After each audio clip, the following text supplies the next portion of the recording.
Start more US based ఈ learning platform. మీరు కూడా స్లాట్ బుక్ చేసుకోవాలంటే ఈ నెంబర్కి కాల్ చేయండి. సార్ నమస్తే సార్. నమస్కారం సార్. సార్ అశోక్ గారు, ఈ పిఈ రేషియోకి సంబంధించి చాలామందికి రకరకాల కన్ఫ్యూజన్స్ ఉంటాయి.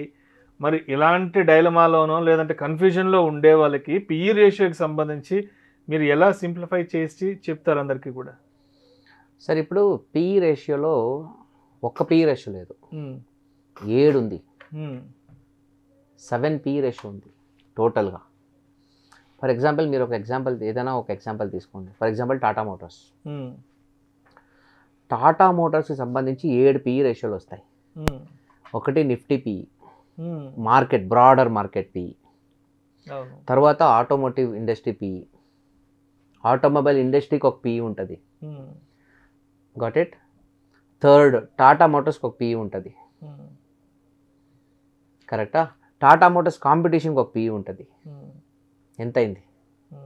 4 అయింది. మళ్ళీ టాటా మోటార్స్లోనే టెక్నికల్గా today's PE, previous PE, future PE అని 3 పిఈ ఉంటుంది. 7 మొత్తం. టెక్నికల్గా మాట్లాడాలంటే దాదాపు 6 to 7 different kinds of PEs ఉంటాయి. అది ఒకటి ఆస్పెక్ట్ నెంబర్ 1.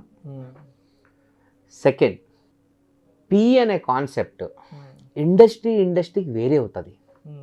సపోజ్ మీరు ఒక ఫ్యాక్టరీ పెట్టినారనుకోండి, మీరు ఒక కంపెనీ పెట్టారు, ₹1,00,00,000 ప్రాఫిట్ చేశారు మీరు. ఫర్ ఎగ్జాంపుల్ మీ దగ్గర ఒక కంపెనీ ఉంది, ఆ కంపెనీ ₹1,00,00,000 ప్రాఫిట్ చేసింది. అదే ఒక షుగర్ ఫ్యాక్టరీ అయితే మీకు ఎవరైనా వచ్చి 10 కోట్లు ఇస్తారు, మీ కంపెనీకి 10 కోట్లు కొంటారు. What does it mean? 10 PE. Price divided by earnings. ₹1,00,00,000 profit చేసే కంపెనీని షుగర్ ఫ్యాక్టరీ అయితే ఎవరైనా 10 కోట్ల వరకు ఇస్తారు. 5 కోట్లు యావరేజ్, 5 to 10 crores ఇస్తారు. అదే మీరు ఒక సిమెంట్ ఫ్యాక్టరీ అయితే ఒక 15 నుంచి 20 కోట్లు ఇవ్వచ్చు. అదే సాఫ్ట్వేర్ సర్వీసెస్ కంపెనీ అయితే, ఏ ఇన్ఫోసిస్, విప్రో అయితే 25 కోట్లు ఇస్తారు. అదే ఒక ఎఫ్ఎంసీజీ అయితే 50 కోట్లు ఇస్తారు.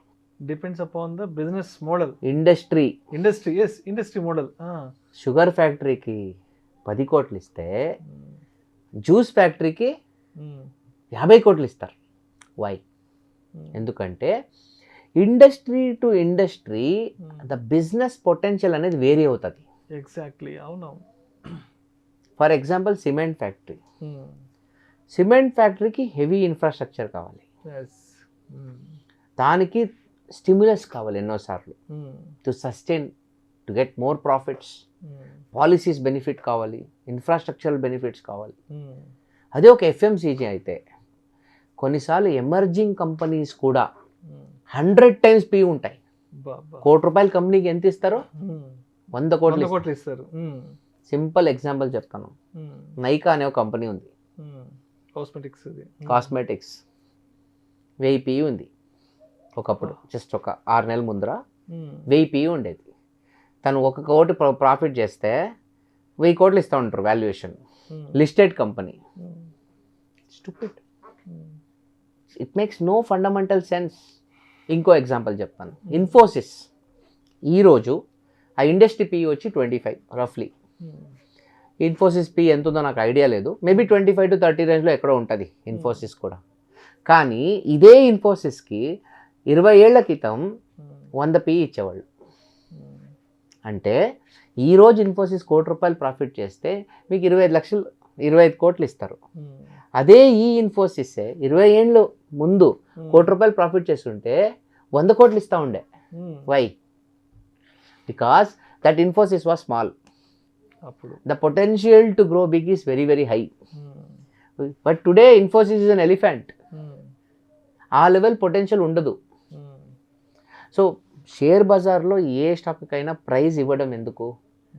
ఆ కంపెనీ ఏం చేసింది ఇంతవరకు అని రేట్ ఇవ్వరు. ఆ రేట్ ఎలా వస్తుందంటే ఫ్యూచర్లో ఆ కంపెనీ ఏం చేస్తుంది అనే ఒక ఫ్యాక్టర్ పైనే ప్రైస్ డిసైడ్ అవుతుంది. సో ఈ పిఈ అనే ఫ్యాక్టర్ ఉంది కదా, it is that versatile.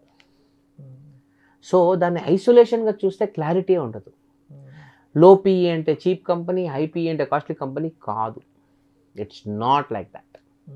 The only way to analyse PE is simplest వే. మీకు చెప్పాను మార్నింగ్, మనం చిన్నప్పుడు మన పేరెంట్స్ ఏం చేసేవాడు, వాడు చూడు బాగా చదువుతున్నాడు నీకేం వచ్చింది, కంపారిజన్.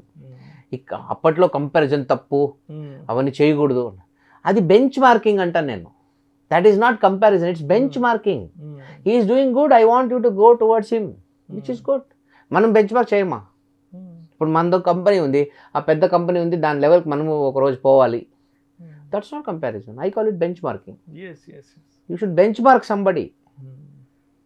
ఎందుకంటే ఆ ఇండస్ట్రీకి ఆయన టార్చ్ బేరర్గా ఉంటాడు.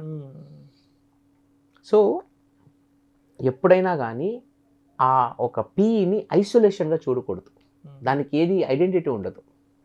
ఆ పీఈని ఎప్పుడు కాంపిటీషన్ పీఈ, ఆ సెక్టర్ పీఈ, మళ్ళీ దాని పాస్ట్ పీఈ, కరెంట్ పీఈ, ఇవన్నీ పీఈలతో కంపేర్ చేస్తే ఒక ఐడియా వస్తుంది.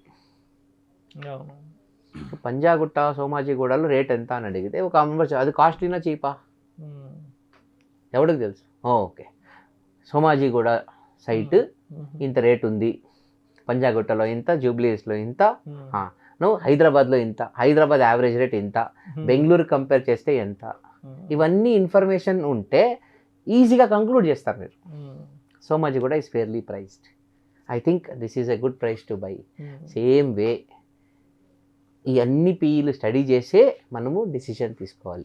పీఈ ఫ్యాక్టర్లు ఇప్పుడు మనం మాట్లాడినాం.